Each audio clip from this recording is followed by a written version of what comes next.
Assalamualaikum warahmatullahi wabarakatuh. Hari ini kita akan mencoba uji air yang ada di salah satu rumah teman kita, Pak Slamet. Beliau kebetulan menggunakan air sumur bor. Ini orangnya. Halo Mas Slamet. Halo. Oke.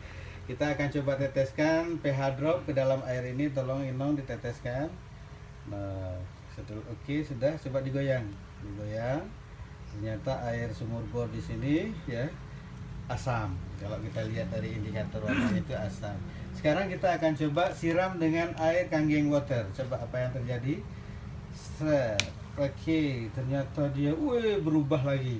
Kita siram lagi, apa yang terjadi? Coba berubah lagi. Ternyata airnya sparkling ya, bisa berubah warna. Jadi hasil dari penelitian kita nih ya, ternyata air sumur bor yang ada di salah satu rumah teman kita ini asam. Saya nggak tahu di rumah yang lain. Ya, itu saja mungkin informasinya. Coba Mas Lanas di dadah dulu. Dadah. Assalamualaikum warahmatullahi wabarakatuh.